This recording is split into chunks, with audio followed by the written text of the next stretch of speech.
Welcome back to Bread Theory.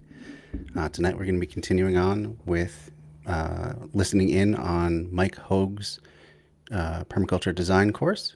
Mike Hoag of permaculture, or transformative adventure permaculture. So pretty soon we'll be let into the meeting, and I will start. And just as last time, I'm hitting it right at the time I need to eat dinner, so I will not be on screen for the first few minutes of it, because you all don't need to watch me eat. And but I will be in the chat. I'll be monitoring it by my phone. And so if you have any questions that you want me to ask Mike, if you have any questions that maybe I can answer, put them in the chat. No problem. Here we go. Looks like we're about to get let into the meeting.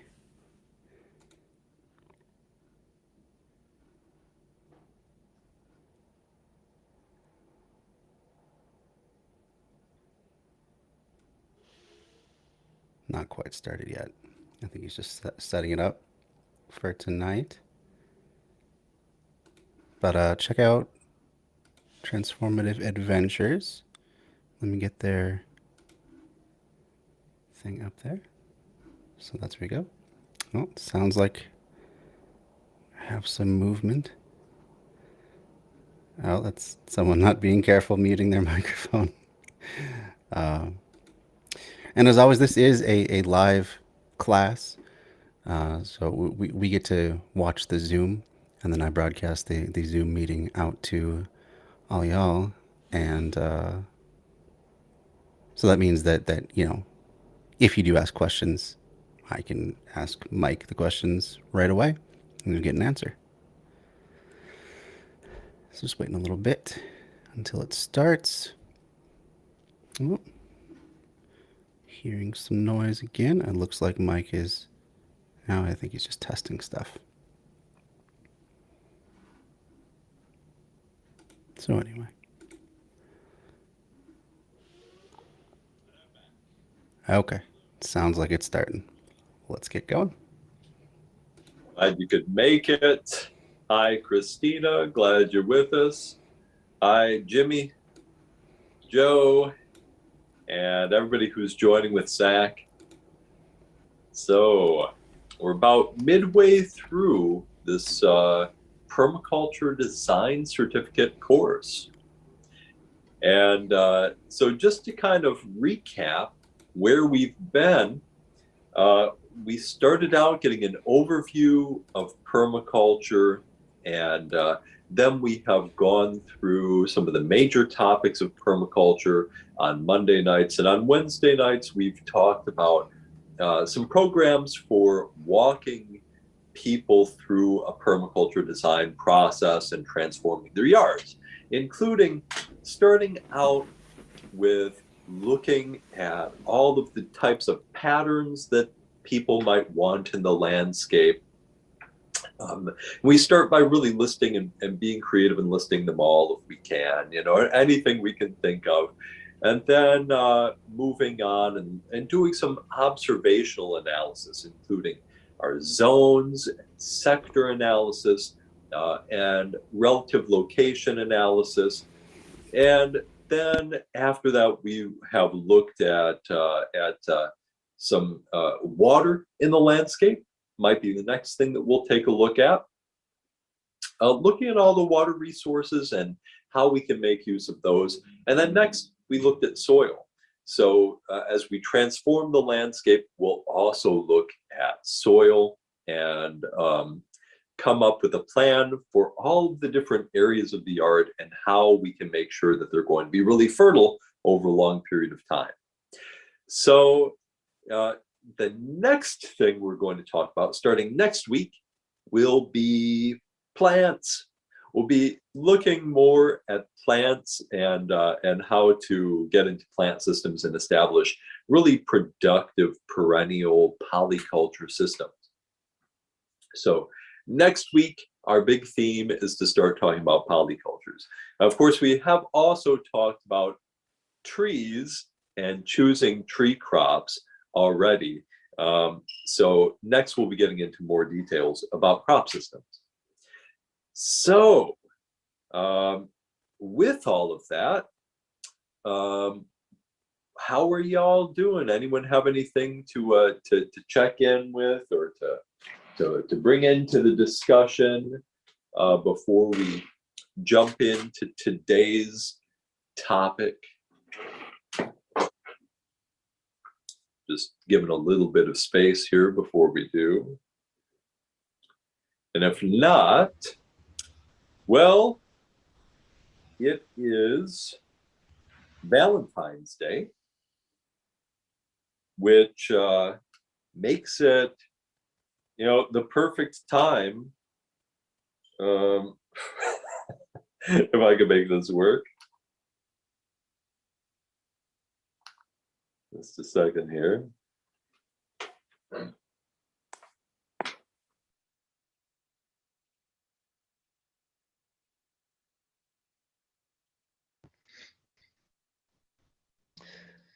Yes.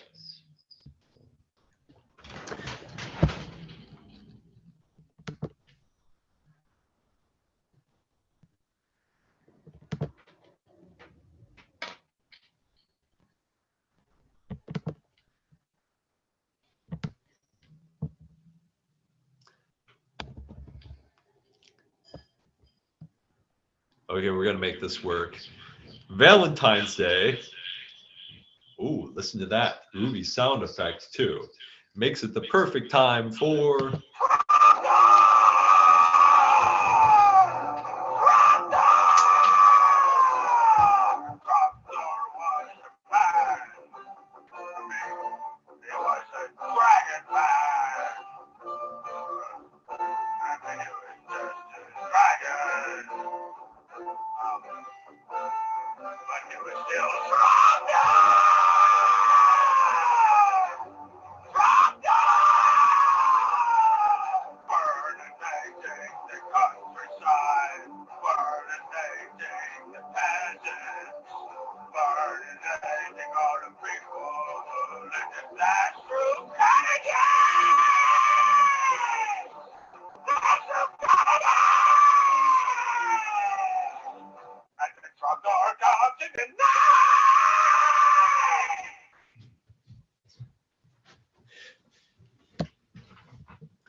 Okay, yeah, well, it's permaculture class. We have to have our priorities, and Trogdor is one of them. Today is...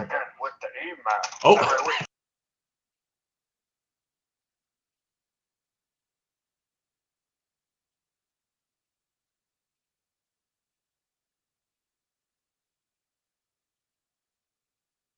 Yes, I do need to work on my technological skills a little bit. I'll be right back with you.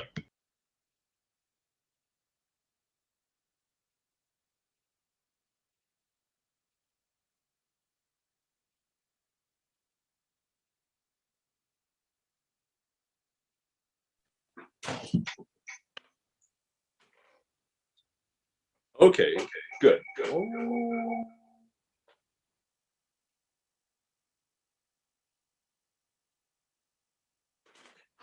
Okay, better. So, yes, I hope that didn't break the Zoom. So tonight we're going to be talking about cool permaculture ways to burn stuff. So this week we'll be moving into taking a little break from the garden and talking a bit about it's like I need to admit some people here to the class. So yeah, so I'll wait for them to join before we jump right back in. Recording in progress.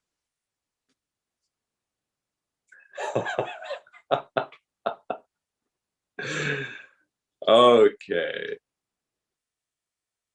And now everyone is back with us. So I will say again, welcome to tonight's Permaculture Design Certificate course class.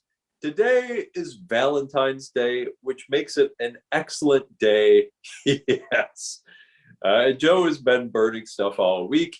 It makes it an excellent day to use our fires of passion, I guess.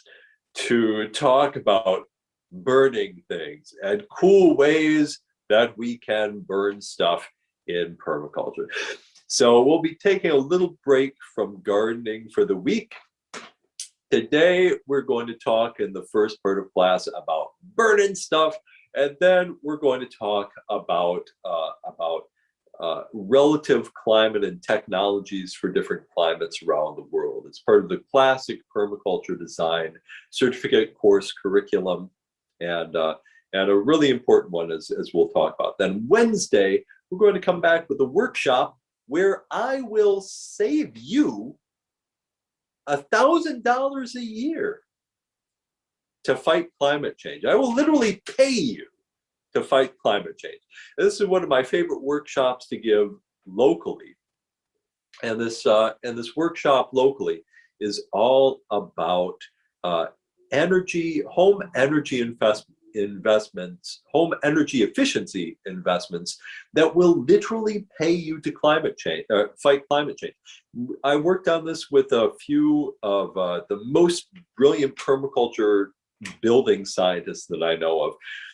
And together we looked, and I did the research part, and we looked at the research on what the things were that we could do that will literally have the highest impact on energy savings and saving money, so that we can actually create a system where we can start saving money right away with efficiency upgrades that will literally pay for themselves in 1 month, so that after a month we'll be making money back, and then we can take that money and invest it into our next home energy efficiency upgrades, so that this is a plan that will literally pay for itself as we go and pay you to fight climate change. So this is one that I really like.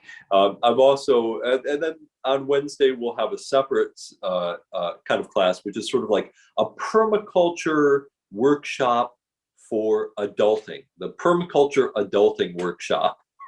So all of the home stuff that we need to do from a permaculture perspective. And so we'll look at permaculture building science too. So that will be on Wednesday. So to this week in general, our big theme is kind of building and the built environment. So why are we thinking about this in a permaculture class? Because of course, permaculture, permanent culture, is about building a just and sustainable society. What are the things that we need in order to build a sustainable permanent culture? Now, of course, one of them is energy technology, technology to cook with efficiently and cleanly, and efficiently heat our homes. And of course, some of these are a really big deal around the world, since I think it's nearly a huge portion of the global south. I think like a quarter of households in the global south still heat with or still cook with open flame technology, which causes particulate pollution. It's a huge issue for lung health and quality of life. So we'll talk about some things that permaculture designers have been doing to intervene with that, and help people cook and heat more cleanly and efficiently. And of course, when it comes to climate change, it's a big issue too, because of course, we could say overall, our food system is the #1 contributor to climate change, as we've said before, probably by a fairly sizable margin.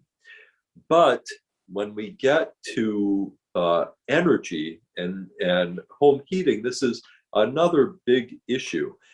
And the magical thing about some of the technologies I'll show you tonight is that if we're growing fuel in a sustainable system like a coppice system that I showed you in our trees day, then a coppice system produces firewood so efficiently that as you cut the firewood, it sequesters more carbon in the ground than it would release if it's burned efficiently. So if we can also figure out a way to to burn efficiently, so it's not just releasing that carbon back into the atmosphere, then we can actually heat our homes in a way that isn't just climate neutral, but is actually climate positive. It actually sequesters more carbon than we release into the atmosphere. And I'm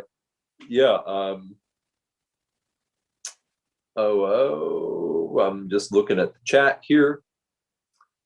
Noah mentions this will be huge in European countries. There's talk of European countries losing access to their supply of Russian natural gas, which is being used in heating and electricity.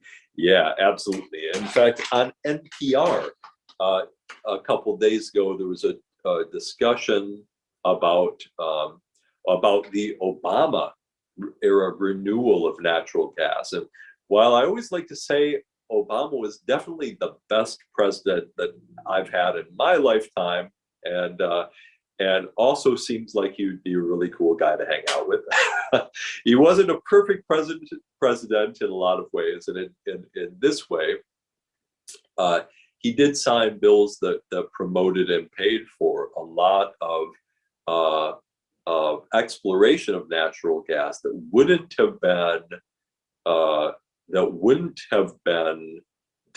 wouldn't have been profitable unless the government had paid for it to be profitable.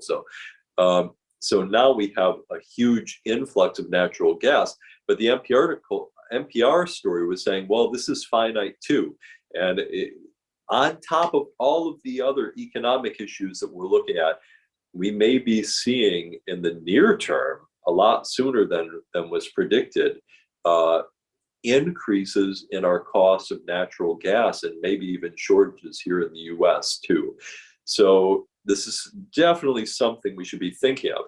Now, what we don't want is just to encourage everyone to start cutting down trees again and heating with fuel wood, because normal ways of heating with fuel wood actually can increase carbon pollution and particulate pollution. So they're not necessarily great. Yeah, that's a great point. 40% of phosphorus fertilizer from Russia too. You know, we really need to be thinking about ways to make our society be sustainable on its own, so that we're not reliant on global politics for meeting our needs. So when it comes to wood, and this is a statistic that I have heard Jeff Lawton say. So I have not, and he's usually pretty responsible with these things. I have not fact checked this myself, but he said that, and this part is true. This part I have looked up, that it traditionally takes about 3 acres of standard wood to heat a home in our climate sustainably, because you log part of it and then you have to keep part of it going. So you can only log ever so much of it per year, right? So it actually takes 3 acres to sustainably heat a home using full-size trees. And to do it, you need a chainsaw to cut up the wood usually, unless you're super buff. That's really hard work to do the old-fashioned way. So most of us today will use chainsaws for that sort of work.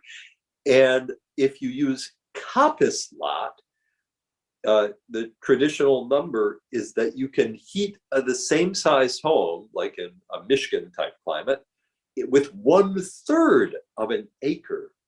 So instead of it taking 3 acres to heat a home, you can sustainably heat a home with 1/3 of an acre, and do it in a way that sequesters more carbon that it releases into the atmosphere.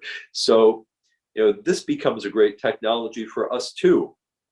I would love to see us developing in North America and in Europe too, Christina, coppice wood lots and coppice agroforestry systems that are community-based, where we can help heat our homes at least in ways that are totally sustainable and actually fight climate change.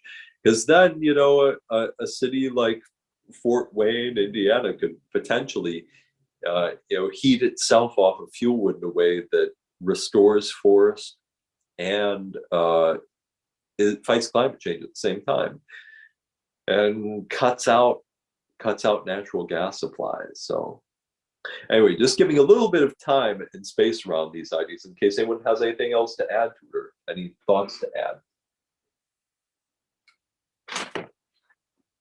Okay. Well, let's move on and take a look at some ways that we can burn stuff. Let's see what we got here. I think in the chat I dropped a slideshow, our first one for the night. And again, Zach, if anyone on your end has any questions, feel free to let me know and we can talk about them. Let's see.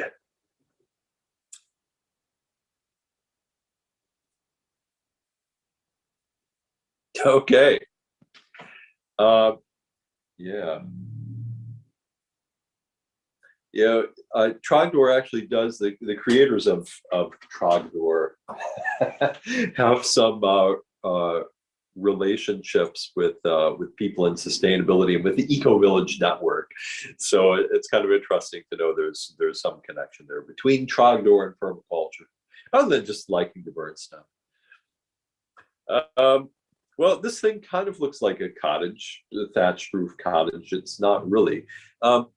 But it's a good place for us to start. And one of the reasons why I like to start is because these have become very popular as a building thing in the permaculture movement, because they're a good way to learn how to use natural materials. So this is a cob oven, a cob pizza oven, and they're becoming really popular.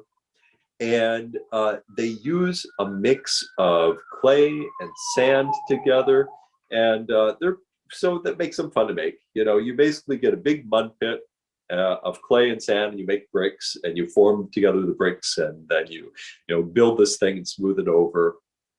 If you want, you can cover it with plaster, lime plaster too, and yeah, helps build community focus. They're awesome, fun projects. I've been involved in a few of them, and I love them. So, but I will say, this is kind of my current. I'll just raise this as a little bit of a challenge to the permaculture movement and to you all as my students, that this is a technology that is not super fuel efficient. In fact, it's very fuel inefficient.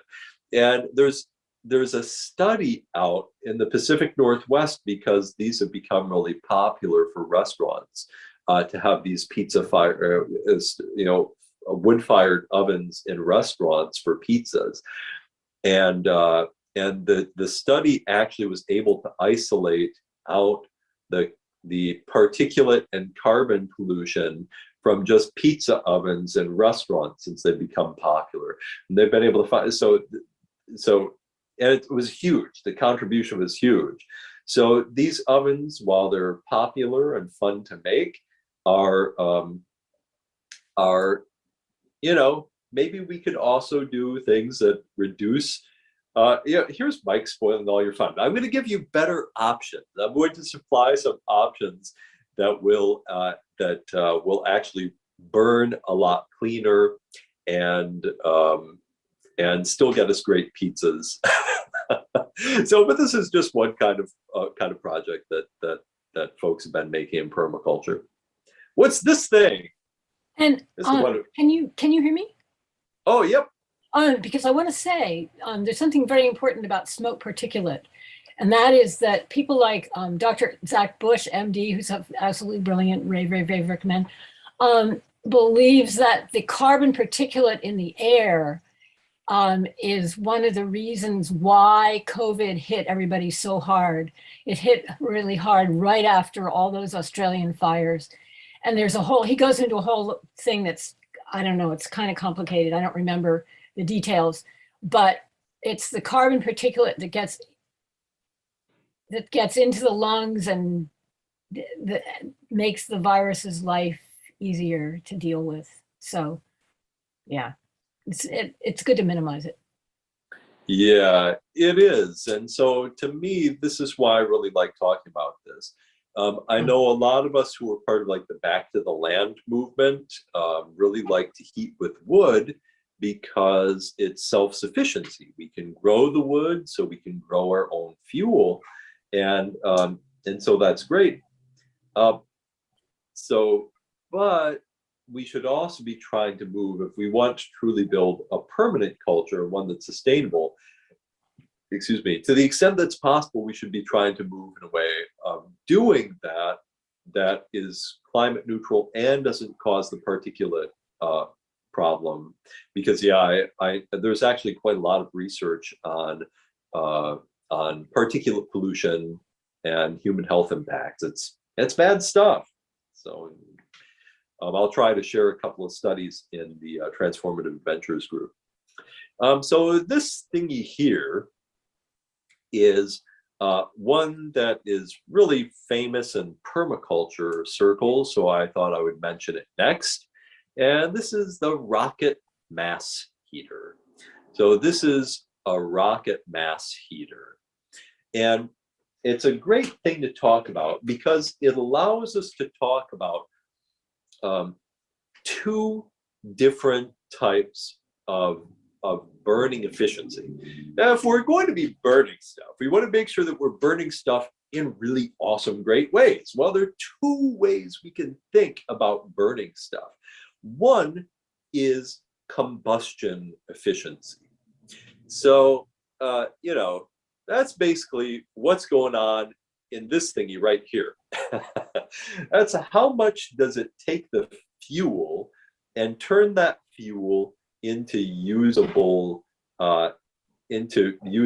heat, and how much pollution does it create. So a rocket mass heater is really great because the burn or combustion efficiency is really high when they're operating properly. There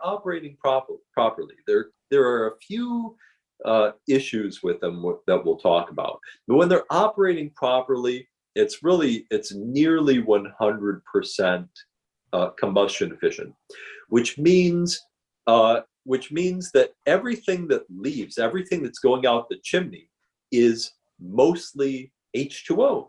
It's mostly water vapor. So when these are operating efficiently, there's almost no particulate pollution and almost no carbon emissions. It's just water, which is great, right? That means that all of the carbon is being sequestered in the biomass that we're trying to burn for fuel. And then we can take that and we can bury it or use it in the garden or make toothpaste from it. And we're sequestering that carbon. So that's really great. Then the other thing that it does is this big old thing. This is the mass part of the rocket mass heater. And this is talking about the heating efficiency. So we have combustion efficiency and we have heating efficiency. So this talks about how much of the energy are we actually taking and turning into useful heat. The other great thing about this rocket mass heater is that the flames of passion, of Valentine's passion, go up through here and then run through this bench before they go up and outside. So that means that a lot of the heat is being stored in this mass, hence rocket mass heater. We'll talk a lot more about mass and catching and storing heat on Wednesday, but today we're just kind of doing some look at some of the big picture issues. So if it's really well designed, not only does this thing have a really high combustion efficiency, it also has a really high heat efficiency, and it can catch a lot of that heat and turn it into warm human bodies. So that's pretty cool. And you'll notice that this thing is made out of the same thing that this thing is made out of. So we can do cob and type workshops and earthen natural building workshops for things like this rocket mass heater, and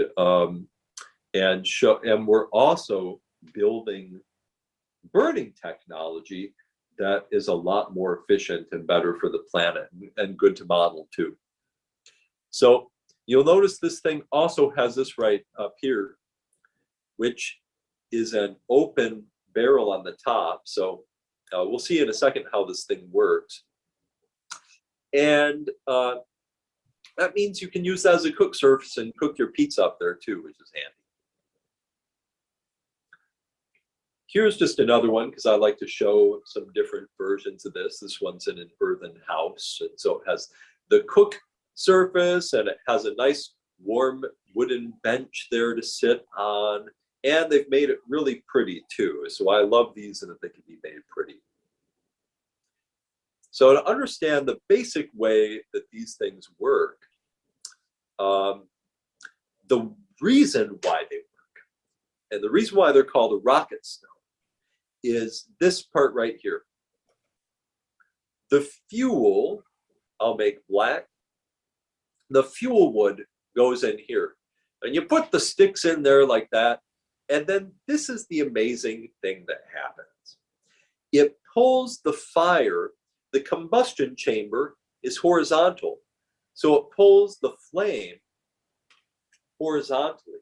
This causes a very turbulent combustion process, which causes more air to mix in, and that greater air mixture causes a secondary combustion.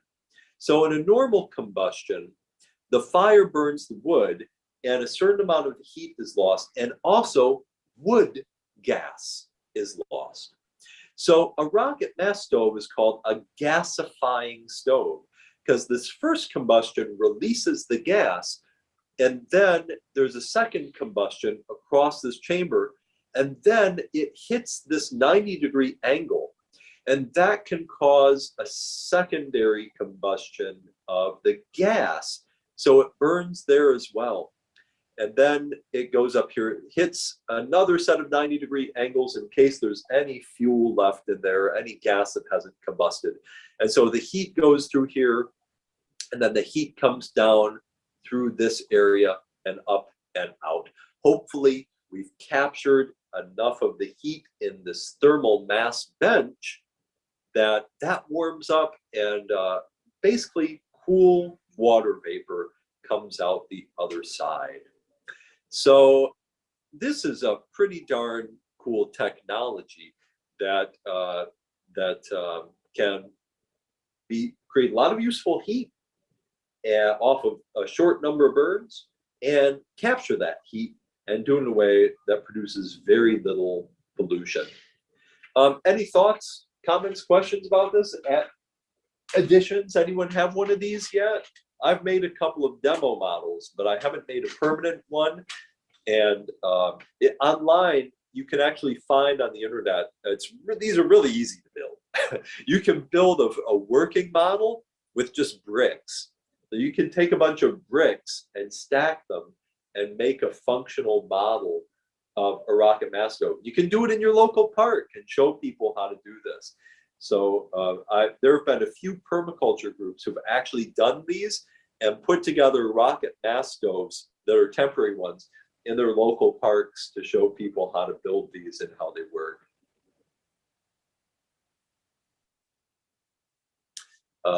Got a question from Zach here.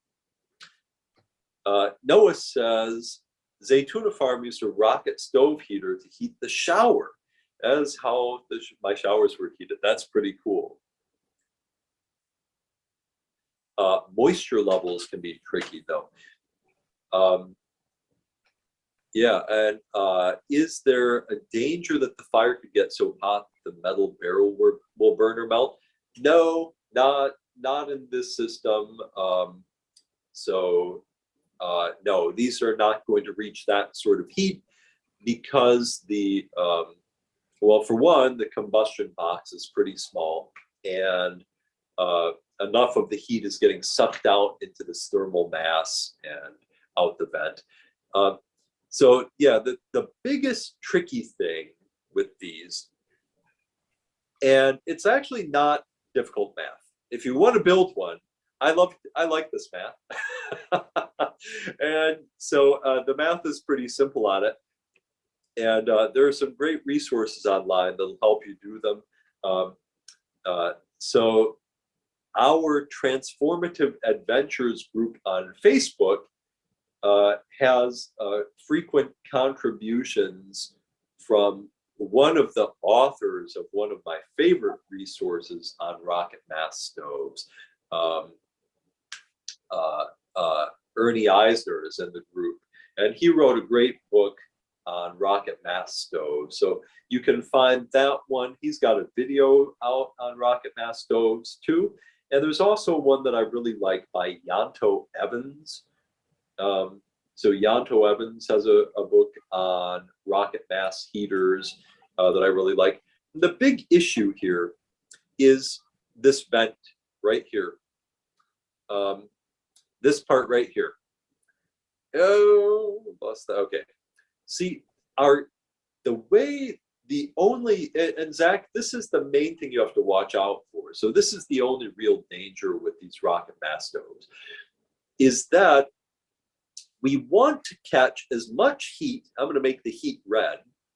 We want to catch as much heat in here as we can. But if we catch too much, then the air will be cool right here. And remember, heat rises. So if this air stream going up out the chimney gets too cold, then that cold air will start pushing back down and we'll get a backdraft. And then we can get carbon monoxide coming into the living area.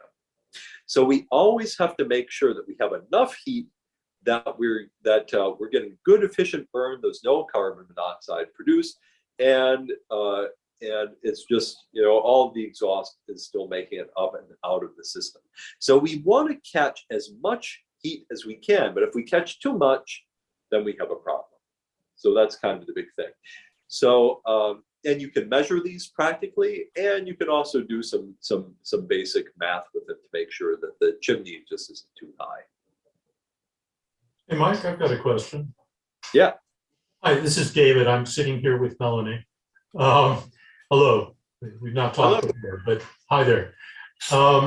Yeah, I was noticing, particularly in your slide 3, I guess, with the windows, reminded me that a lot of times there are great opportunities to stack functions with thermal mass. I was imagining, well, of course, if that were a little bit different, or even as it is, you get nice good solar insulation there that could extend down below into the exterior as well.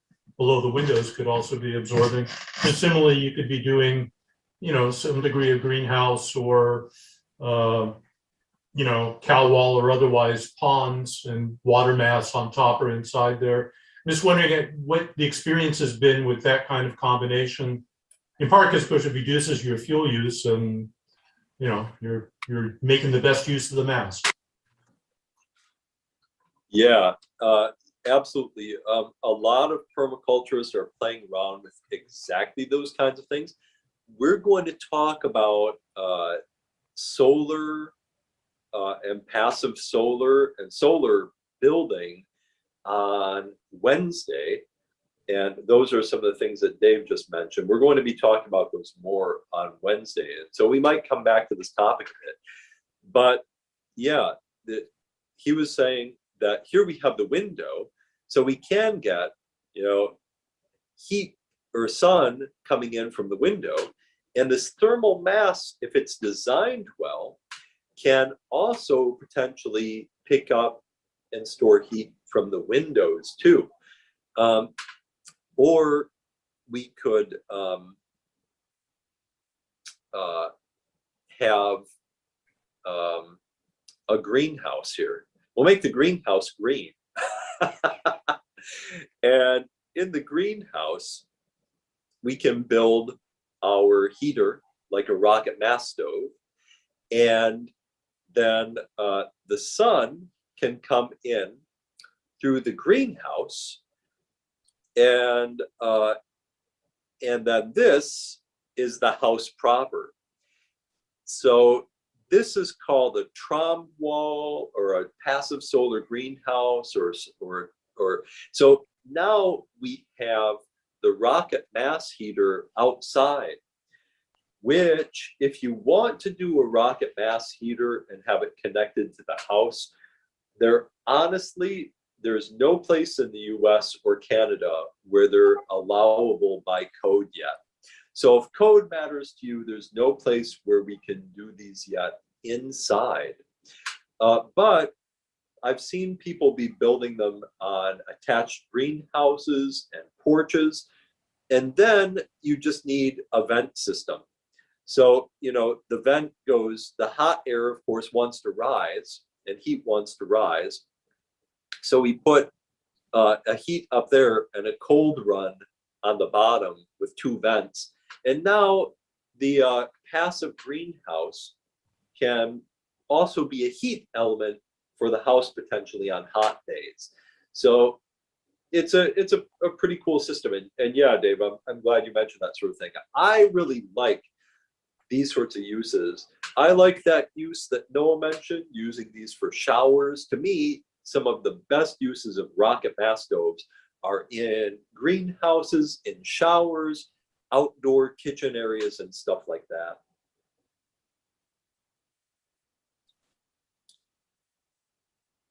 Cool. Any other thoughts or questions?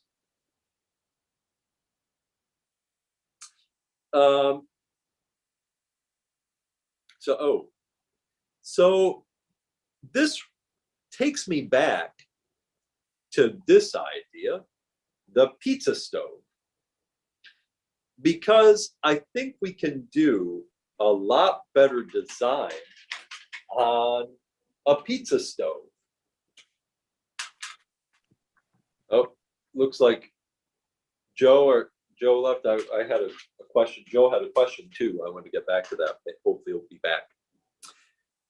So anyone have one of these? Anyone see one of these around? These are pretty cool. This is a commercial true rocket stove.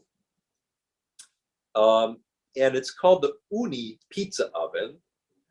And these are really cool. They've been measured to heat up to 700 degrees, or they're super hot, and they'll cook a pizza in like less than a minute, and they make really great pizzas. And because it's a rocket stove, the same, I think it's 2 U's. Now, someone could look it up. It might be OONI, or it might be UUNI. I can't remember, but I have a friend who has one of these, and it makes a great pizza. And I just love watching this thing in action, because look at it. Look at that picture right there. You can see what's happening. Oh, in that picture, the flame. Okay, OONI. So the wood goes in here vertically, and you can see the flame shooting out there, right out the side when you open this. So the flame shoots over the top of the pizza. And that means what is coming out the top here is almost pure water vapor. And these have had a lot of tests on them. And it's being sold as, it's a Scandinavian company. And they're selling these as a super fuel efficient burner. So, they've been tested, and pretty much they produce biochar quality char when it's done, and from the fuel, and and water vapor is the only thing they're giving off. So it's a pretty cool thing. Now, there is something missing from it though. Oh yeah, they're certainly cool pizzas, pizza ovens. So, but it is missing one thing, I think. It's missing the heat idea, because it makes pizzas, but then all of the other heat is really lost from the system. So I have actually made a design for someone who wanted to do one of these. Now they haven't built it yet. I really want to get it built so we can get a picture of it, because someone commissioned a design for this sort of thing. And you can build an uni type pizza oven that works exactly the same way, where you have the fuel box, and that goes in here, and then all you have to do is take that pipe, right, and put that barrel over top of it, and then build the mass part, and then of course the exhaust, so that the pizza would still go in right here.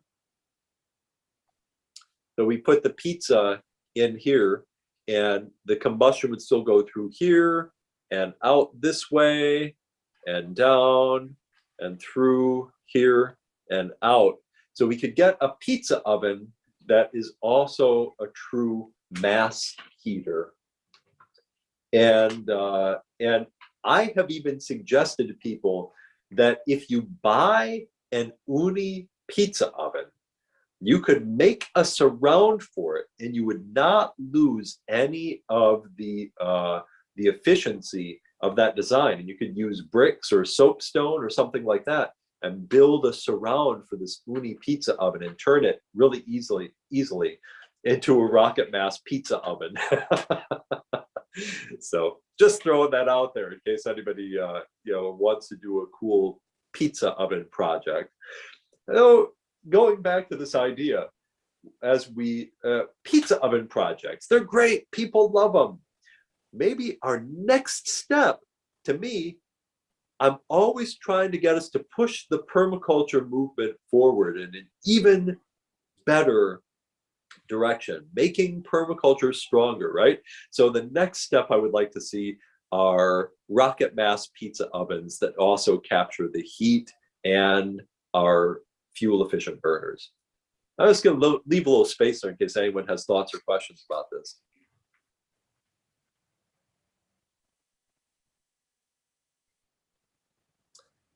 So again, the conversion for something like this would simply be to put the barrel right here over this exhaust pipe.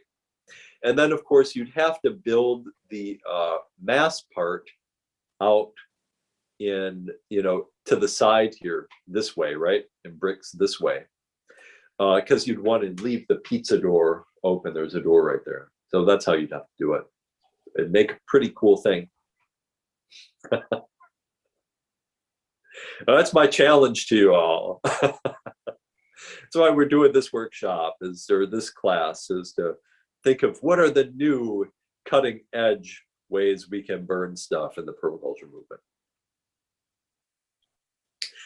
Which brings us to some more things. Just there has been, with this idea of making permaculture stronger, there have been some rockets that don't rocket in the permaculture movement.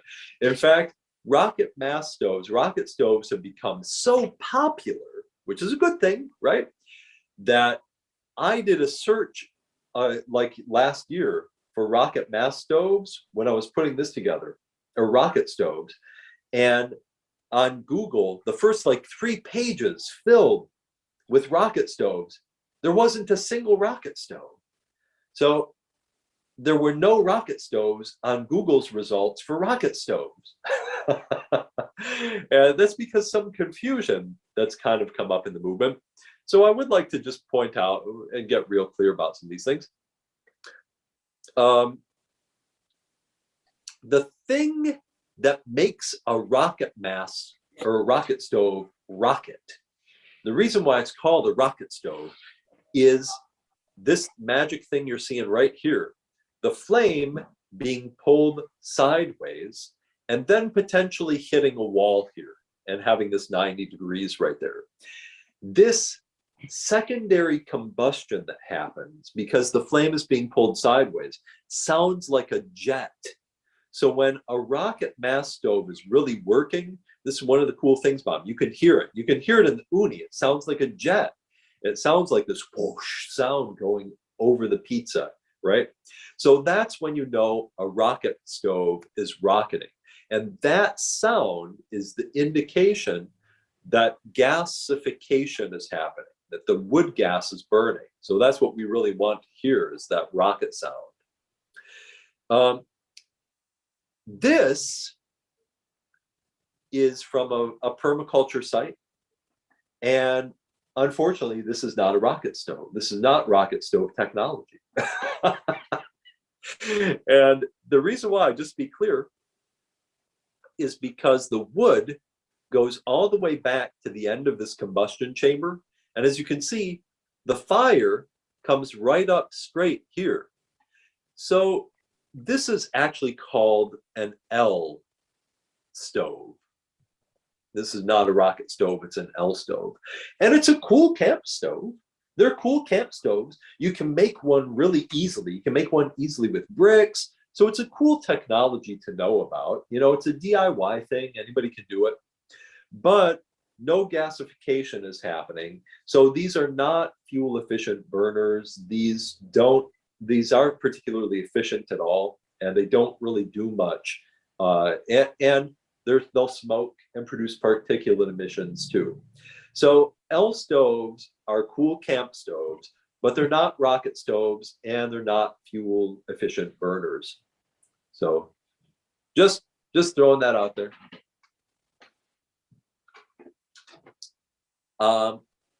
And another rocket stove that doesn't rocket is this one.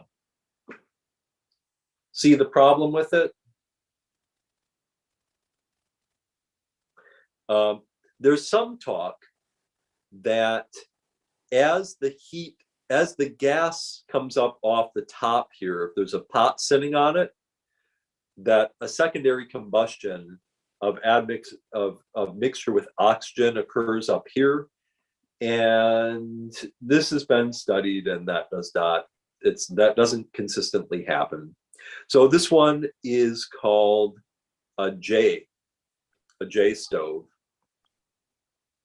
And again, they're really cool camp stoves. You can see a lot of cool DIY J stove designs, and you can use them as cook stoves, and they're really cool.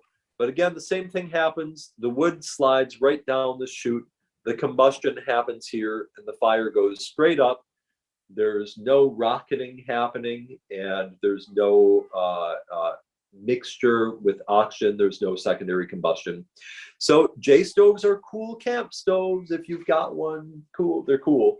But they, again, don't gasify, and they're not particularly fuel efficient. So, and they don't make the cool rocket sound. So they're not, so these two types are not rocket stoves. So it was really interesting to do a Google search for rocket stoves. And the first 2 pages of like 100 results were all J stoves and L stoves, and none of them were rocket stoves.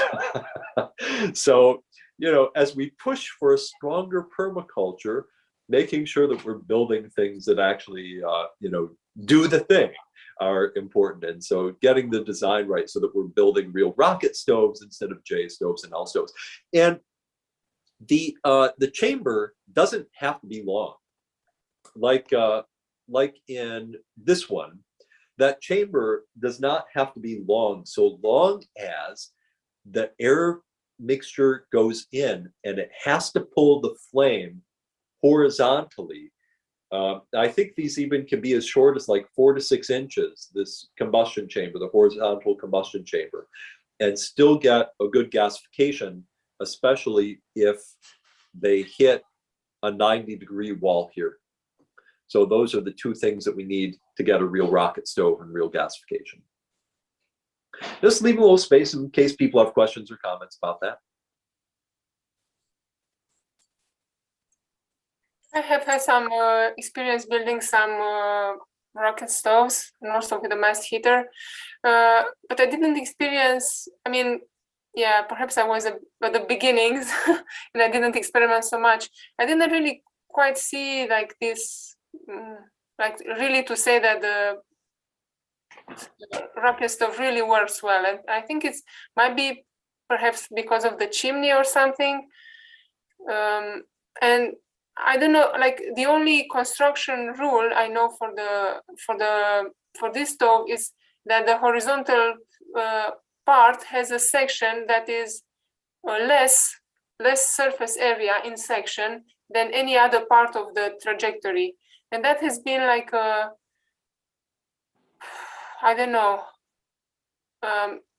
it is like a limiting factor. So because of that, then you kind of like arrange all the dimensions of the other part in the system. But I feel like there might be some other tricks there that make a good stove. So it feels like it's not an instant success on any recipe. There's what I would say is that your experience is not off the mark there. The drawbacks, in fact, there have been, so I mentioned the guy in the Transformative Adventures group and a few other people have been trying to create rocket mass stoves that will pass EPA inspections. And this is the problem with the rocket mass stove. The problem is on most of them, this is just a very small burner, and it only can hold a limited amount of fuel. So it's very limited for the amount of fuel, which means that a rocket mass stove will usually burn all of its fuel in 15, 20 minutes, maybe a half an hour. And so you get that much heat as you would get from a few sticks burning for a half an hour. It's very efficient in terms of how much heat it captures, but it's not a lot of heat.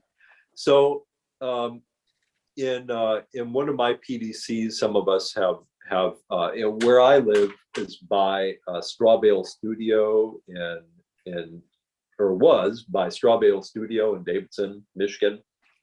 And they had a lot of rocket mass stoves. So a lot of people in my PDCs have had experience sitting around with these. And what we found is it took burning like all day.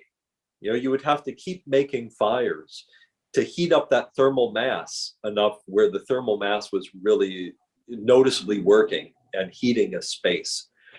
And so the other thing that happens is that these are super efficient when they're full on, when they're full burning.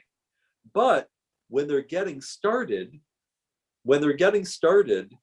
there is, as I was saying, you have to have enough heat to go up this way.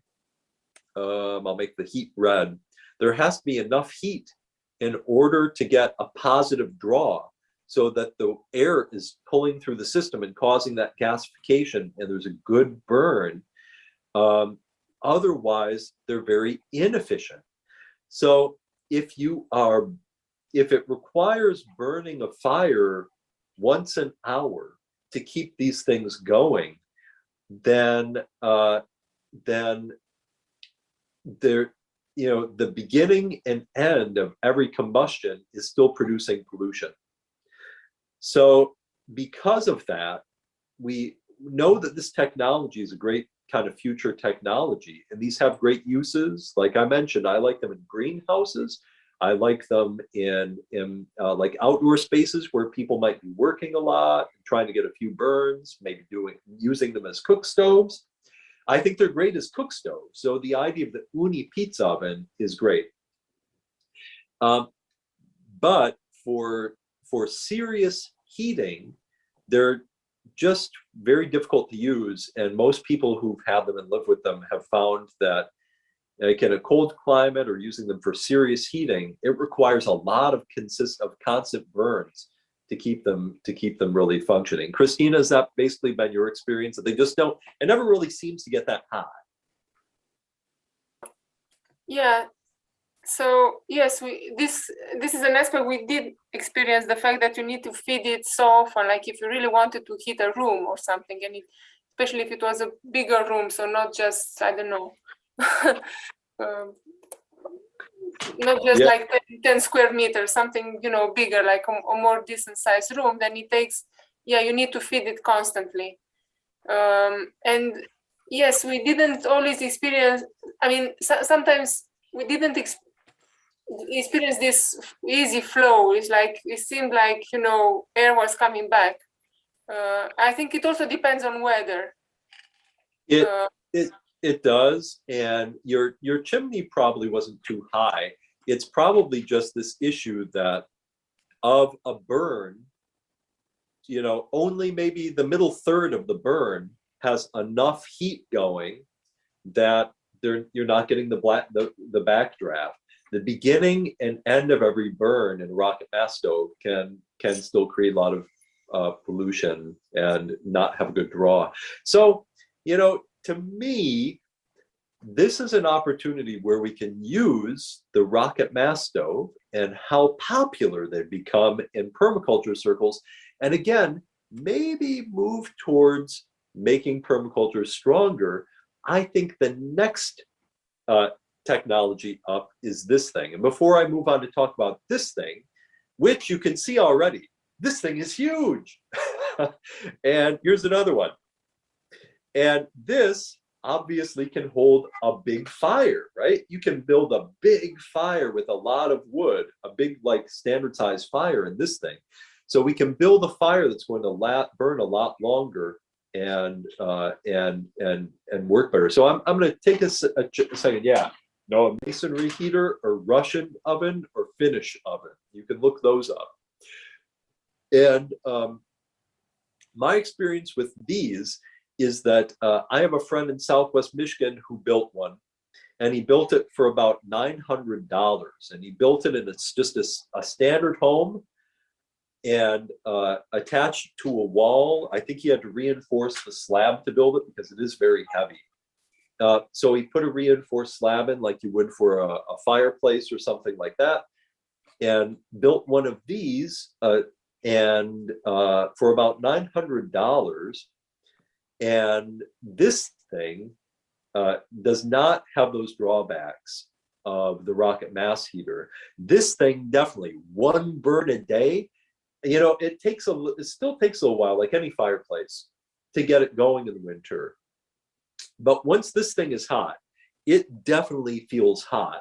And one burn a day, or maybe 2 burns a day, is enough to keep the whole living area very well heated from one of these. So this is a technology that appears to work a lot better. And yeah, it can also be heated with coppice wood, absolutely. So you can heat it the same sort of way. Small diameter fuel wood, stack up in there and build a great quality fire and get a great burn off these. So these are great technologies. Well, go back and look at the chat. I think I missed a few questions. I saw some from Zach. Do you find you need to prime the vertical pipe by burning a little paper to avoid creating competing chimney? Yes. Okay. So we did, Zach, we actually did answer that question. Yeah.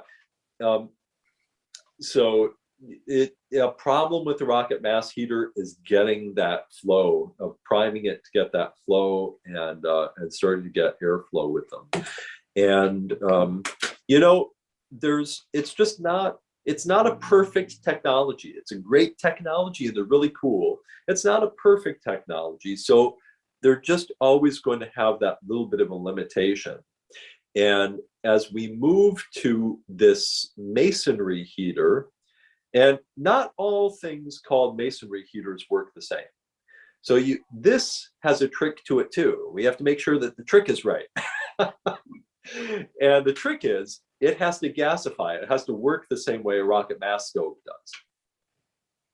Oh, another great thing about this masonry heater or Russian oven is that they are to code. So rocket mass heater is not to code anywhere in North America. and probably not in Europe either, I don't know, but not in North America.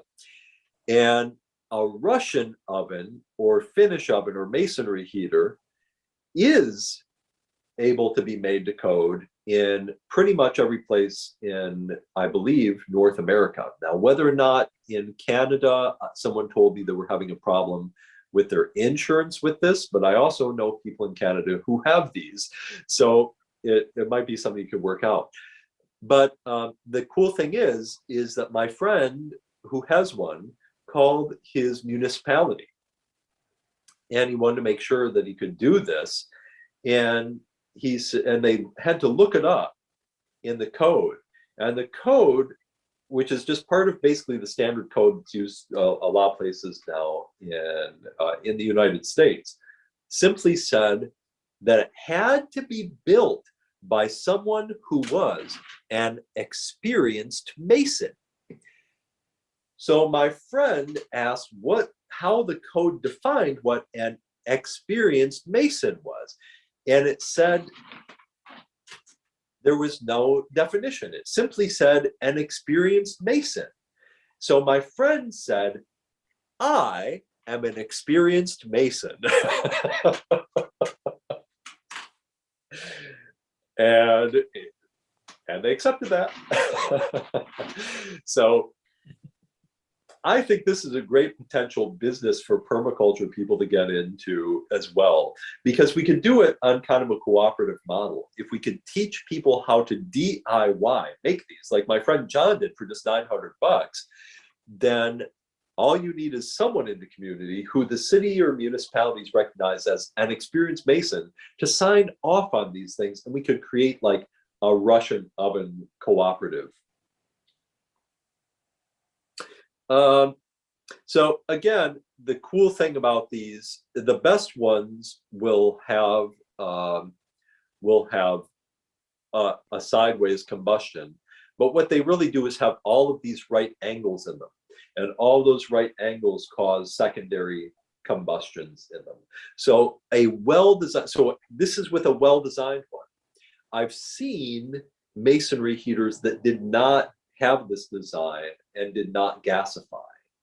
But so the thing you need to know is they have to have these chambers. They have to draw the flame through these 90-degree angles through different chambers. That's what causes the gasification. That's what causes them to burn really efficiently. I'm just going to leave a little space around these. By the way, my friend John was inspired by one of our acquaintances. I can't remember his name. He wrote an article for Mother Earth News on his Russian oven, and his cost about $1,000 too. That one was older. My friend John did this just like 5 or 6 years ago. Now, if you can get bricks and masonry materials cheaply, then you can build this for a lot less than $1,000, and it'll save a lot of money over a short period of time. So it's a really cool device, and there are cook surfaces on it too. As you can see here, this area right here, a lot of them will have a chamber for baking. So you can actually use this as a bake stove, and a lot of them will have a cook surface on them as well. And these, a lot of them will have a bed. See this area up here? So it was really common to build these with kind of a seating area or bed on top, because when you were sick or you didn't feel good, it was great to put a mattress up there and let the radiant heat just radiate through you while you laid on the stove. So it was kind of like taking a hot bath or something. So it was really common to build these so that the masonry was connected to this. And all of this is so much thermal mass. They store an enormous amount of heat. And apparently, John has said that he could leave the house for a few days and come back, and the house will still kind of be warm because this thing stores so much heat. So it's probably a more efficient technology for realistically heating homes in cold climates than rocket mass heaters. Just leaving a little space in case anyone has thoughts, questions, comments about that. I think this kind of stove is more like for heating, and the rocket stoves perhaps are more for cooking. I think so too. You know, the rocket mass stove is like a cook stove that can capture some heat, right?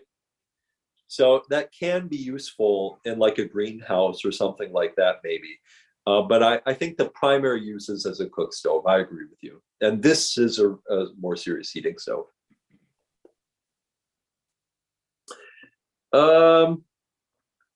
I think Avon said she has one of these. Somebody did. I think Avon did. And this is a TLUD or a TLUD, which stands for Top Lit Updraft Stove. And these are really cool. And the way that, oh, I had materials around to show you some. I don't know where they are. I have to go grab them maybe. Maybe after we take a break, I'll go grab these and you can see. And the basic way these work is that the most basic version is 2 cans. So this is a cool technology. And the basic idea is that it's an inner can and an outer can. And the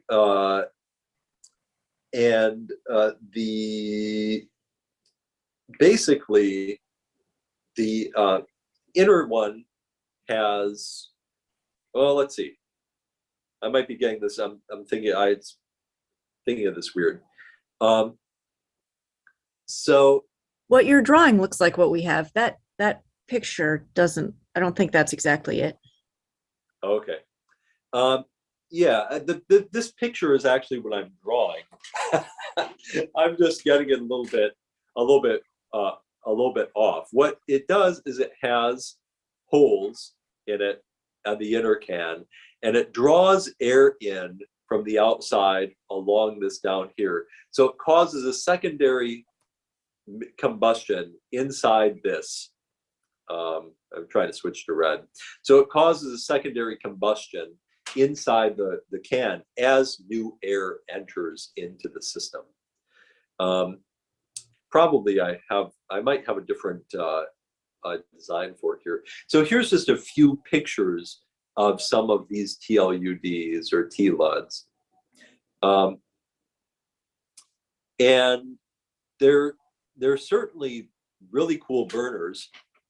And here you can actually find some now on the market that are fire pits. So these are kind of the coolest fire pit you can have. And a cool thing with these is that they have a really efficient burn. So they're a more efficient burn than a rocket mass stove. They usually get really quick mixture of the air, so there's really quick secondary combustion. So they burn very efficiently. And so even if you still have yours around, you could show it to us and tell us how it works. Yeah, sure. I can go grab it real fast. Sure. And because it's cool to see these, and so they make a lot of them have. My favorite design is the Lucia Stove. You can look up the Lucia Stove, and you can see it online. We're going to talk about it more when we get into our social permaculture class, because the Lucia Stove is one of the single most inspiring permaculture designs I've ever seen in terms of a business model. It's amazing. And we're going to talk about that later in one of our other classes. But this kind of stove is, again, super fuel efficient. The drawback is there's no great way to harness the heat other than cooking. You can see a lot of these, you put a pot on top usually, and the pot on the top is, you know, how you cook, and so you can cook with them. And so it's primarily a cook stove. I've seen some designs that try to capture some heat from them, but the main thing is that they're a cook stove. Abe, go ahead. Yeah, sure. So here's part of it. It's so it's just a paint can, and it's got several holes around the bottom and just a few holes on top. You see, I don't know where the inside part is because there's a can that goes inside too. This is just the top of the paint can. And, you know, we just like used wire cutters to cut this chimney pipe and fit it in there, and it wasn't too bad. Yeah, and there's a smaller paint can that goes inside, and then you actually stuff that with sticks and stuff sticks around the outside, and you light the outside and then put the lid back on, and then you can hear it. It does roar, and you know the heat shoots up here and it's really hot. And then the woods that was around the outside between the two cans, that just turns to regular ash. But the sticks that were inside the inner can, those just, they don't turn to ash, they turn to biochar. So they're these weird little char sticks. Like when you drop them, it sounds like glass and it kind of shatters like glass. That's how you can tell it's biochar, not just charcoal. So yeah, that was cool. Made that in an ethnobotany class in 2020. Yeah, cool. Thank you for the show and tell. And yeah, that's another benefit of these is that even without the chimney, your model has this chimney there, which is cool. Even without the chimney, you can capture that fire as a cook stove, and they still burn really efficient. And you do get, you can actually use these to make artist charcoals. So they'll burn so efficiently that they'll pyrolyze that wood so well that you'll get like artist charcoals from them, and then maybe you can sell the artist charcoals. That's the word I was looking for. And so they're pretty cool. And Christina, yeah, that is a drawback of them, but you know, you can, like with the Lucia stove, I'll try to find a picture of that so I can show you the Lucia stove too. And there are videos on YouTube of the guy who created the Lucia stove, Nathaniel Mulcahy, I probably pronounced his name wrong, burning one of these inside underneath a smoke detector, like intentionally having a smoke detector by it.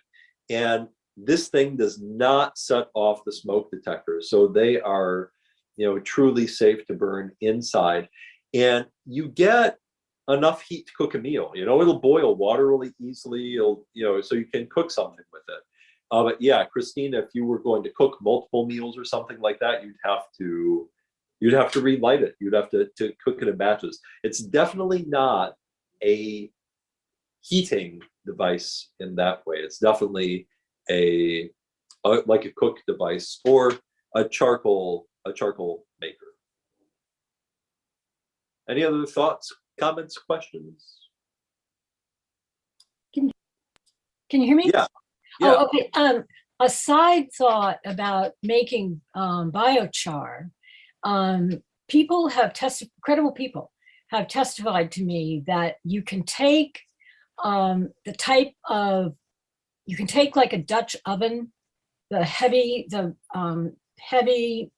cast iron Dutch ovens. You can't have a plastic handle, can't have a wooden handle, and you put that in a wood stove with little pieces of wood in it, close the top, and when you're done cooking in the wood stove, I mean, as long as you cook long enough, it will make biochar, and it does not destroy the cooking pot. They were adamant about that. That is true. It will destroy the surface that makes it so it's really easy to cook in one of those without sticking to the bottom. That will be destroyed, but the shape of the Dutch oven won't melt or anything like that, or expand or do something that you don't want it to do. Yeah, you know, to me, what I would say about that is that it's good to know. Thank you for bringing it up, Pamela. Thank you. And if we're on about this idea of making permaculture stronger, I would say I love Avon's biochar maker. I love a TLUD as a biochar maker because if you have a tea lud and you use it to cook soup, okay, you're taking that heat and you're making the heat you're using the heat, right? So you're using the heat to cook a meal. So you're actually making something with that energy. And you get biochar as a byproduct. And the way you're burning is super efficient. But if you take like, if you're just burning in like a regular wood stove or a campfire, because I've seen people take things like a sealed container, a sealed can, and then they put wood in that and put that wood in an outdoor fire pit. And they burn a bunch of wood around it to make that biochar. Well, when you do that, one, all of that heat is wasted, and two, all of that wood, that fire is releasing carbon into the atmosphere and particulate pollution. So, you know, I think if we're talking about biochar, I think that if we want to make it in a way that's ethical, we need to be making it in a way that releases no carbon or particulate emissions, and ideally that uses some of that heat too. So that would be my challenge to you guys as my students, is a really permaculture way to do biochar will always use that heat for something, use that energy for something, like maple syrup. I would love to see someone make in fact, one of my students from my last PDC did. And I think when he gave his talk, he used a TLUD to do it. I might do something more like a rocket mass heater to reduce maple syrup. And then the maple syrup reducer will also create biochar, you know?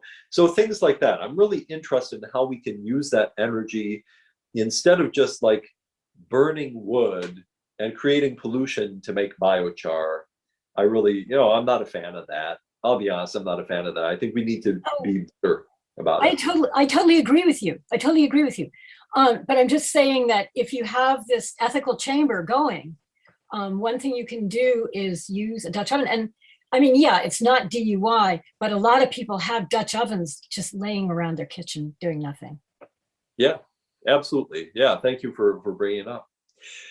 Well, let's see. I want to go back and, oh wait, what else do you have there? I was gonna say I have one more. If you're we made it at the same time. This is just a little homemade camping stove. So sort of the same principle, a can inside a can. And then you take another like cat food can and just put it on top. And that's, you know, you put the pot on top of there. So it's not a rocket stove, but it uses the same, you know, it draws the oxygen in from the bottom. Yeah, to make a more efficient fire so that you can just burn like sticks and twigs and stuff when you're camping. That was another fun project. So, yeah, when we did these ones, our teacher talked about, you know, you could put it underneath something, like put a stand up here and you could put something on that and heat something there. But he warned us not to put something on top of this and cook it because it's not super stable. Apparently somebody had done that. Yeah. You know? Yeah, the heat has to go somewhere. So there has to be a gap. There has to be a gap. Yeah, good point. Well, thank you for the show and tell. That's great. I have pieces to one, I think upstairs someplace. Maybe I'll find them when we take a break. Yeah, let's go back and talk just a little bit more about burning stuff, then we're going to take a break.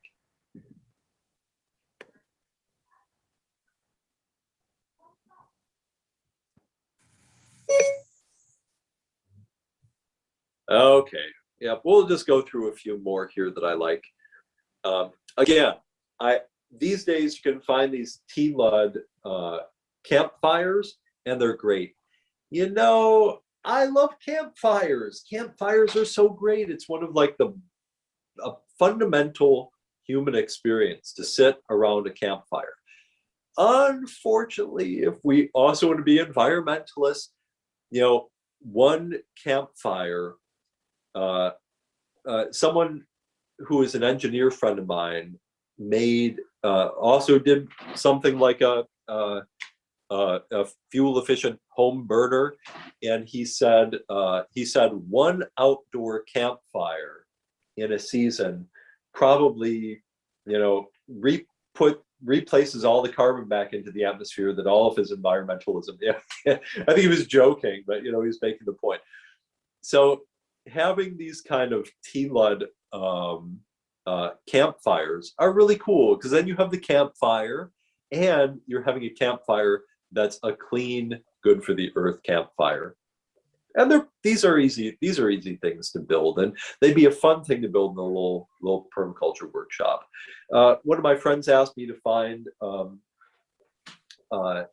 indigenous led models for things like this. This is from a company the same company that makes the World Stove. They had a second design, and this is one of their kind of like an indigenous designed cook stove that's associated with Lucia Stove and World Stove. And it uses, it's basically kind of like the Uni pizza oven again, only it cooks off the top. So it's a rocket stove, a very short little rocket stove, and it's a cook stove as well. So just a cool little example. And there is this thing at Lily House. When I moved in and we saw that, one of the first things I saw I was really excited about was that it had one of these. This is a Rumford Fireplace, one of the most fuel efficient burning devices that we've ever been able to discover. And so these were popular in the United States until around 1840, when mass production of wood stoves came online. So this is actually a super fuel efficient technology. And the way that this works is it has, on the right here, you see a traditional fireplace. On the left, you see a Rumford fireplace. And the thing that makes it work is called the smooth throat here. So the smooth throat means that this shape and the fact that the fire is right underneath the chimney. So it's counterintuitive, because when later engineers built things like this, they thought it would be safer to have this baffle here, right here, so that the fire wasn't just going straight up the chimney. And that just made the whole thing less efficient. And the smooth throat here means that it draws a lot of air in and causes a secondary combustion right here before it goes up the chimney. So when we moved into Lily House, I had a chimney sweep come and inspect it to make sure that the fireplace was safe. And the people before me said that you know, they were using it, whatever, they never had anybody look at it. So I wanted to make sure that it was safe. And the guy said, like, asked me at first if I was even joking. He said it looked like this 180-year-old stove built, or fireplace built in 1840, had never been used. There was no creosote buildup at all. No signs that creosote buildup had been swept from it. So it burned so efficiently that a building built in 1840 had no signs of creosote, of like tar or carbon in the chimney. So it was burning extremely efficiently. The other thing that it has going on is that they're very big, open, shallow fireplaces. So a lot of the heat escapes out through radiation. So they're very warm. They're great at projecting the heat forward too. As you can see the fire from a large way around the fireplace, and all of the combustion is shown too. So it projects a lot of heat outward instead of keeping all the heat, you know, just going out the chimney. So a pretty cool thing. And there are kits now. So if you have a conventional fireplace, this is weird. The history of fireplaces were they went out of fashion, right? When we started to get wood stoves. Then when they came back in fashion, people wanted wood stoves that looked like ancient wood stoves with a hearth, and that we built really super fuel inefficient wood stoves, and those became the stoves right up until today. So for most American homes that have fireplaces, they're usually really inefficient, but you can get Rumford adapter kits and convert modern fireplaces into Rumford fireplaces. And these kits are fairly expensive. I saw one, I think, for $300. Dang, I wish I'd known that a month ago, because we just got our stupid gas burning fake fireplace pulled out and just put a regular wood stove in. But apparently it had been a regular fireplace before the previous owner put the gas burning stove in. But yeah, oh well. Oh, well. And there are things we can do with those too. We can take your stove that you put in and maybe adapt it a little bit too. So modern day wood stoves have very high combustion efficiency. So it's probably good for that even. But yeah, no, it's definitely better than the gas one that was there. We couldn't even, whenever we turned that on, our gas bill went up to like $200. So we just stopped using it. Yeah, those things are kind of ridiculous. So the things that they're usually not great at are the heat and energy efficiency. So maybe we can make them a little bit better for that. So here on the left, so what we want to try to do is capture more of the heat. So this on the left is a Hobbit stove with a back boiler. So that's the brand, is Hobbit Stove. They're really nice, fuel efficient mini stoves. And this one has a back boiler, which means it has a copper coil that goes inside the stove. By the way, Avon, or anyone else who has a wood stove, you can buy back boilers from them. They're popular in Europe right now. They're usually not available in the US because we're stupid, but we can still order them and have them shipped here. And Hobbit sells one that can be adapted to just about any American wood stove. And so basically it runs a bit of a copper coil inside the stove. There's a heater, a water pack. So the water actually goes inside the stove. And then, of course, heat rises. So the hot water travels up here. And then on the other side of the wall, yeah, sorry about that. I mean, it's just a fact of life, right? And so the other side of the wall has a radiator. And then as the water cools, of course, the cool water naturally cycles back in here to the stove, and it goes and it works cyclically. So, so this is a really cool thing you can do and adapt. And the Hobbit stove has great instructions and parts for this, so you can order them through them if you like. Another thing you can do are Ours is Oh, yeah. Ours is a fireplace insert, so I don't think that would work with ours, unfortunately. Yeah, you might be able to find a way to do it. I've seen other people run copper coils into fireplaces. Yeah, Okay. you'd have to think about how to do it. Oh yeah, Hobbit stove would be a great tool for a yurt. I sure love these Hobbit stoves. The only drawback to them is that they're a little pricey to have shipped to the United States. I think there's actually was at the beginning of COVID, an American distributor for Hobbit stove now. They've been tested by the UK version of the EPA. They're super fuel efficient, and they're basically the smallest super fuel efficient wood stove in the world, to my knowledge. And they're really cool looking. They're really cool stoves. So they're pretty neat tools. On the right is a soapstone surround for a fireplace. And you can actually buy these. So you can buy these to retrofit fireplaces, put like soapstone on them, or you can just buy soapstones and put them and stack them all around a wood stove.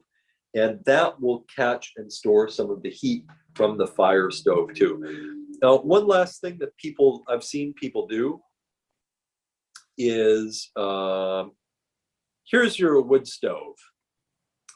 And here are the fires of Valentine's Day passion burning in the wood stove. And here is the hot pipe going up and out the chimney, right? Another thing I've seen people do is wrap a copper coil around some of that to try to catch some of that heat going up and out the chimney. I think it's probably pretty inefficient, but you don't want to be too efficient. Because remember, if you're too efficient, you take too much heat out of that, and cold air comes back in and screws up the efficiency, and you get carbon monoxide poisoning. But taking out a little bit of that heat can maybe mean, heating your coffee in the morning, having hot water for your coffee and stuff like that.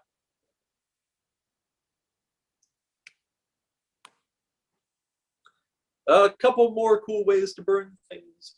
Again, since my friend was asking me to find good indigenous models and non-Eurocentric models, very old Chinese cook technology is kind of seen on the left here. And again, it looks kind of like a gas-firing stove. And so those are pretty cool too. And they're pretty fuel efficient. In Rome, the Romans had these things. Oh, what was this called? This is called, oh gosh, I can't remember the name of what this is called. I'll have to tell you after break, or you're gonna have to Google it. Roman. What's that? Right. Yes. Yes, thank you. Yep, thank you. And so a lot of these, it turns out, are very fuel efficient too, because again, you see the sideways combustion and all those chambers underneath there. So this hypocaust technology was very fuel efficient, in addition to being incredibly heat efficient. This Roman hypocaust type of technology for heating homes. And look, they have a bath underneath there, so that water catches thermal mass as well. This was actually a very fuel efficient way to heat. In Korea, they had a very similar technology. It was their traditional heat technology. And they had an outdoor cook area, usually, and that drew a fire through combustion chamber horizontally underneath the floors, heating the floors and out. So again, it was very fuel efficient and very heat efficient. And for folks who might be thinking of building a tiny home, gosh, I would like to see some, I think this is pronounced andal. I would love to see some traditional heating in tiny houses like this too. Wouldn't that be a cool way to heat a tiny house?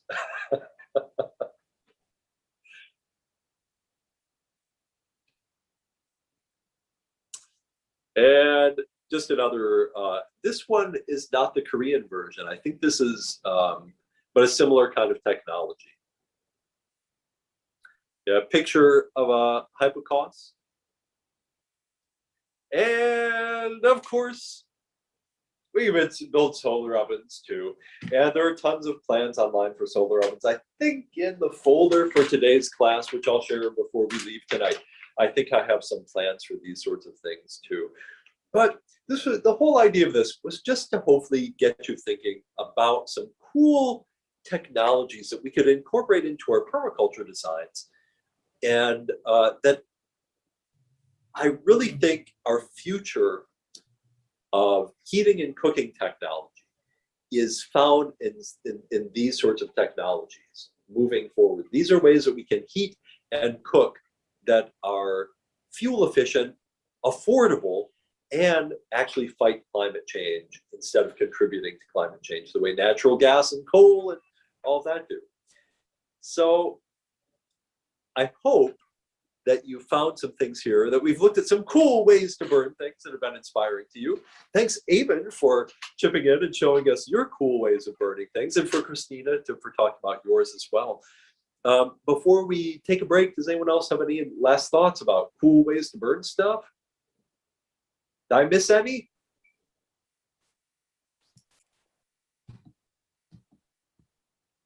The hot water bottle. Oh, yeah?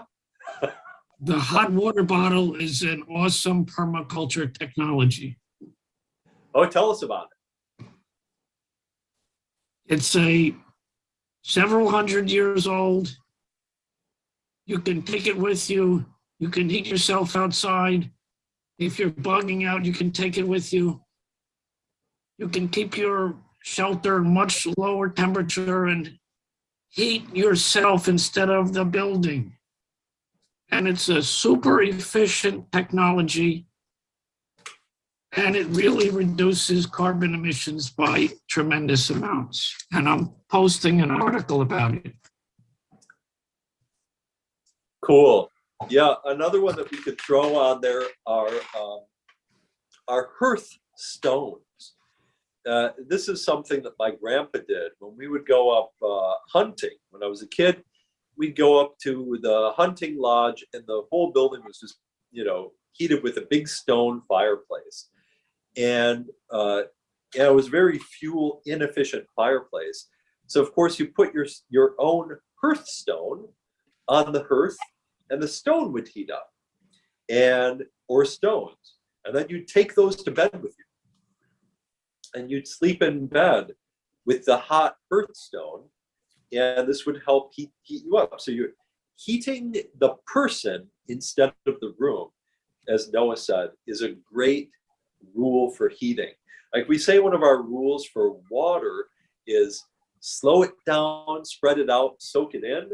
One of the big rules for heating is heat the person, not the room. And so, yeah, that's a great technology.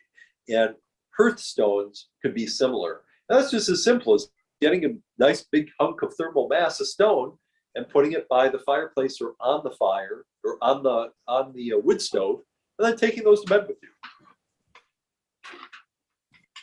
Hot water bottle might be easier to carry around than a big stone if you're going out.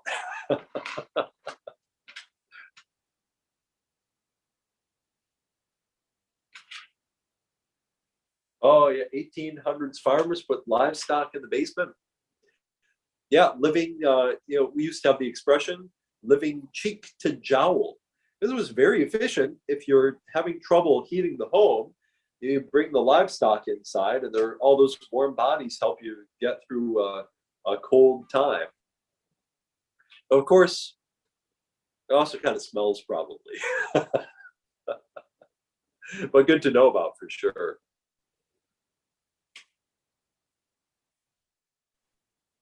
Yeah, that's right. A 3-dog night, right?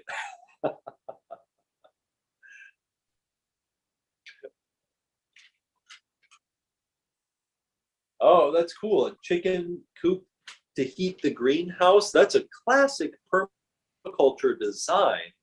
And I sure love those too. Compost. Compost is a great way to heat too. Not strictly speaking burning things, but definitely a great heat source. And we'll talk about that more on Wednesday when we talk about some other alternatives like passive solar, passive heating, and like compost heating and things like that. All right, well, cool. Hopefully you found some fun and exciting ways to burn things. By the way, I could give you biogas, yeah, from compost. Now that's a great way to burn something. I really didn't talk about that. Compost, certain kinds of compost can give off gas, usually methane, and we can burn that methane and keep the methane from going into the atmosphere. So there are some really cool biogas digesters that give off methane that we can harvest and turn into fuel. That's an amazing technology for sure. we'll talk about that again on, we'll talk about that on Wednesday too. So that's definitely a cool way to burn things. You know, one not cool way to burn things apparently is I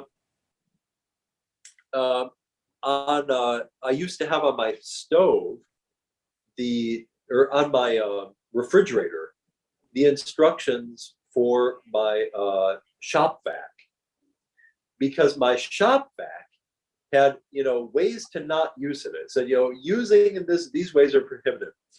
And two of the instructions said, do not fill the shop vac with flammable liquids. And then it said after that, do not use the shop vac in reverse to shoot flammable liquids. And I thought, some person out there figured out that their shop vac was secretly a flamethrower. Because if you can put flammable fluids in there and turn it on reverse, you can turn that thing into, so somebody out there has tried to turn their shop vac into a flamethrower. And so now it's in the instructions that you're not allowed to do that. That's human ingenuity for you right there. Don't do that. That does not sound smart. And with that, great piece of advice. Let's take a break. If you joined us with Zach, one more question from Christina before we go. How much area is required to coppice to heat a home? So I was glad I found the answer earlier in the classroom. There are no studies measured. No, I don't. I think where the number came from was historic use, like in the UK. I think maybe Ben Law talked about that in his book. So it might come from Ben Law. If you're interested in like coppicing and all that with permaculture, Ben Law's book, I think, is the best one that I know of. So definitely look that up. But my number just came from Jeff Lawton. I haven't checked into it myself. So I think that number comes from Jeff Lawton and Ben Law.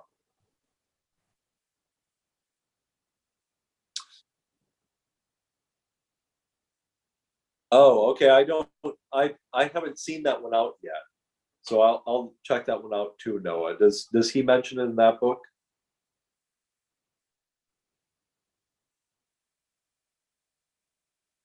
Yeah. All right, everybody. And if you joined us from Zach's channel, thanks for joining us again, and hope to see you around at one of these future classes. The next couple of classes on polyculture are a really great set of materials. So that will be starting next week. So if you're joining us from Zach's channel, make sure you check out the Transformative Adventures group on Facebook and look for those classes coming up and look to join them because they're great content. Hope you enjoyed tonight, and thanks again. And thanks, Zach, for telecasting us. All right. Take a break. We'll come back at 8 o'clock and we'll talk about climate stuff. Cool. See you then.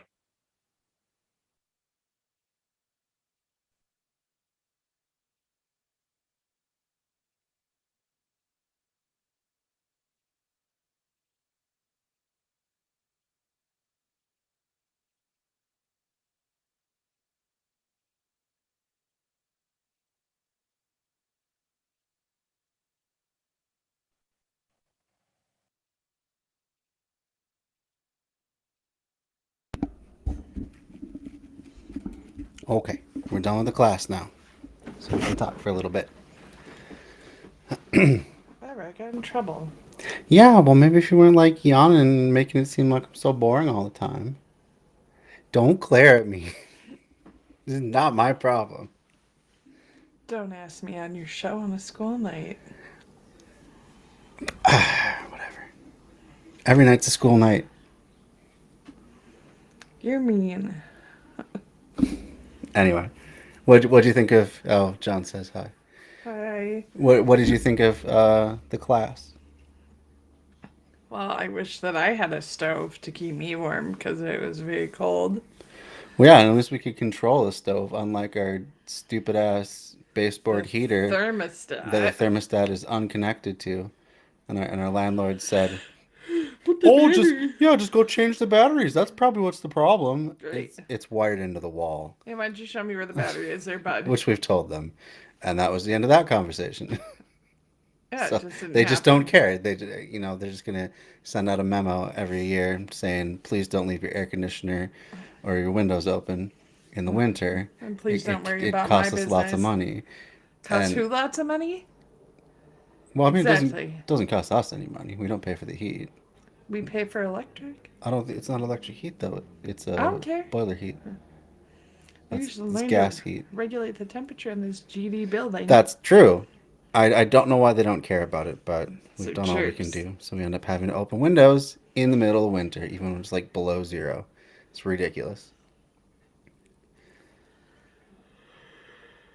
I think Mike did mention that the backdraft a little bit, especially when he was talking about the rocket mass heaters and how it can be kind of hard to get them going, how they're really inefficient to begin with because of that very issue that you have to make sure you have a positive flow of air. You don't want to have what's known as competing chimneys, where depending on which end of the tube is warmer, the heat might go in that direction, and the exhaust as well, which is what you don't want. What Except does one call a double chimney? a double chimney? Never mind. I don't know what kind of joke you're trying to make over there. That's fine. Okay. Sometimes the jokes are just for me. Well, let's face it, most of the time the jokes are just for you. Maybe me, because we watch the same shows. Why? What is with the looks tonight? Jeez. You started it. I didn't start nothing. Relative to the heat in the stove. Yes. Outside airflow? What do you mean by that? Like how the air is flowing into the system from outside, or how it's going out the chimney, or what are you saying?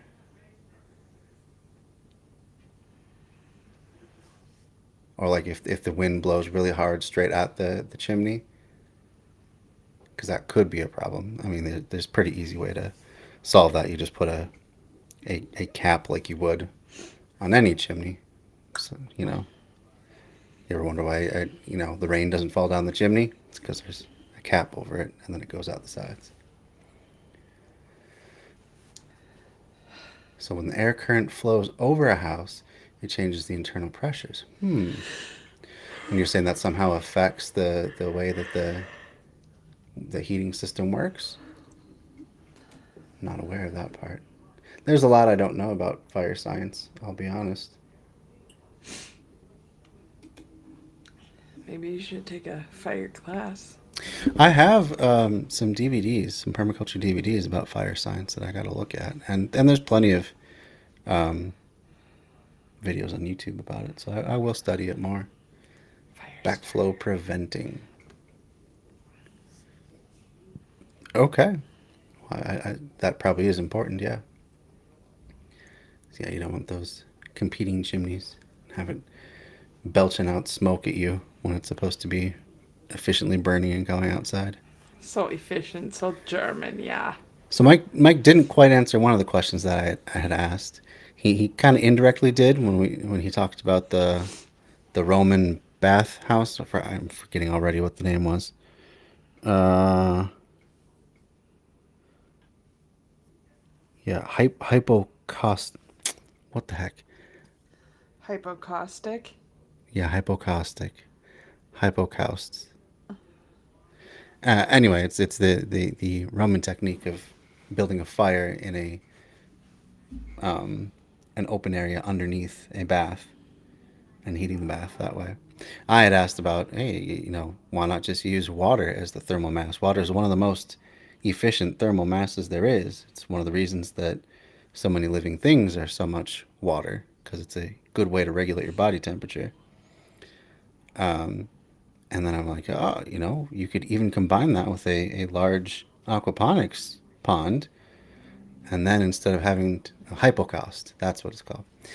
So if you combine that somehow with an aquaponics pond, and you're running that tube instead of through a mass of you know, masonry or cob or whatever it is, what if you ran it through the water and then heated the water directly, and then you would be storing up all that thermal mass right in the pond itself and heating the fish much more directly, so you could more easily have tropical fish, and you could keep the entire greenhouse warm that way, you know, even in the middle of the winter at night.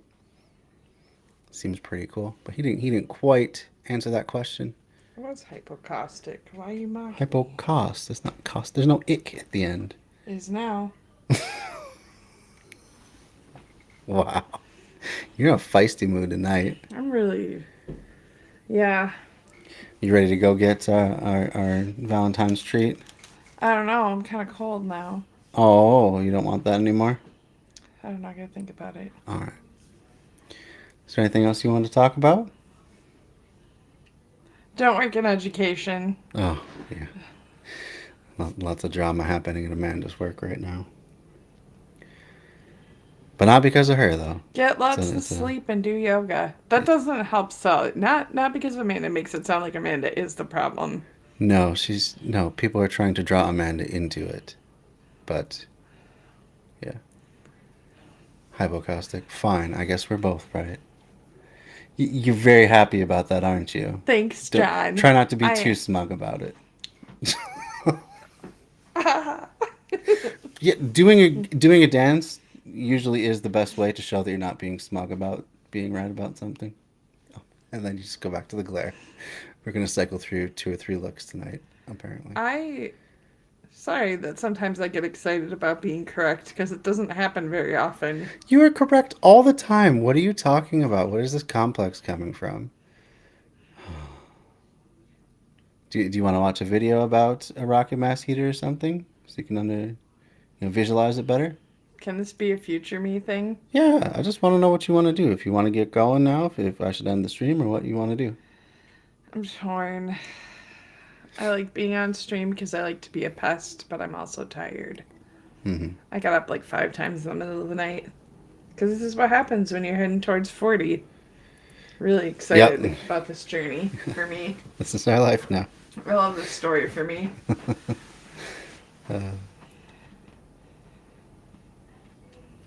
So what do you think then? Should we keep going? Should we end it? Okay, we're not going to make any decisions. We don't know what this means in sign language. What does that mean? Oh, you're trying to say, is that you're all done? Yeah, that's all done. I thought it was more of like a sweep away, not a. All done. Really? All done? Stop. Okay. We all age, yes. Unfortunately true. Yeah, I just don't get enough of it. That's the problem. And it's not the whole night through. You know, we gotta wake up. Neighbors gotta decide to go bowling at 3 a.m. Yeah, I didn't hear that one last night, but apparently they were being pretty loud. That's so fun. Yeah. It's joys of living in an apartment. Next time I'm just gonna drop something on the floor. It might be. And I'd be really excited about that if it was. Oh, yeah. Yeah. That's all that needs to be said about that. Thanks. Appreciate that. Oh, do you want me to go into detail about it? No. Okay. You ain't helping. I'm gonna pick who we raid into. All right. There's only one viewer, so probably someone not too big. Who's on? So we have Radical Leftist Agent, or Radical Leftist Agenda, excuse me. I'm going to see if they're just starting right now.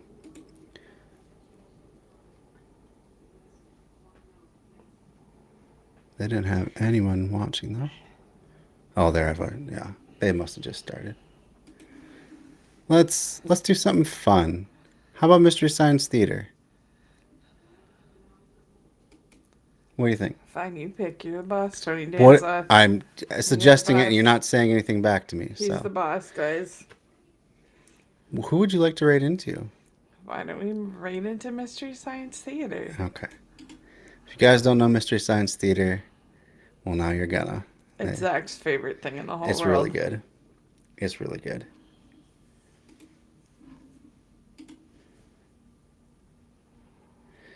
Yeah, well, I mean, you can always check it out later. You should get on Twitch there, John. What's the hesitation? Maybe John wants to make his own choices. Good night to you as well. Thanks for tuning in. So there's Mystery Science Theater. Too expensive to be on Twitch. It doesn't cost money to have a Twitch account. You don't got to pay for Twitch. You only have to pay if you subscribe, but you can follow anyone you want for free. Anyway, thank you, John, for being a patron over on my Patreon there. I'm going to pull up my Patreon again. And thank you also to Mike E for being my other Patreon. Yeah, I mean, they want you to sub, but you don't have to. I don't sub to most of the channels I follow. That's fine. Yeah, if you guys want to help support the stream, help make this more than just a hobby, so I can get out more content more quickly, and we can cover more books more quickly, and more permaculture stuff, do all sorts of things, then the best way to do that is to support me on Patreon, as John and Mike both have done. Help And then we support will go Zach. ahead and raid into them. He works really hard, and I like to come on and wreck his streams by yawning, which is also a lot of work. Uh-huh. Well, and just think, if I was doing more streams, that also means more Amanda. So, there's that bonus. Okay, yawning again. Yeah, see, now that I mentioned it, you're going to do it twice as much. That's how it goes. Yes, I know. Mystery Science Theater, a really great channel. You can watch people riff on cheesy movies all the time. That's why I call it Riff Tracks. Well, Riff Tracks is a separate channel. This is Mystery Science Theater. No, it's the same. Okay. We're just going to be know it all about everything, huh? Basically. Basically. Have a good night, everybody, and see you Wednesday. Goodbye. Goodbye.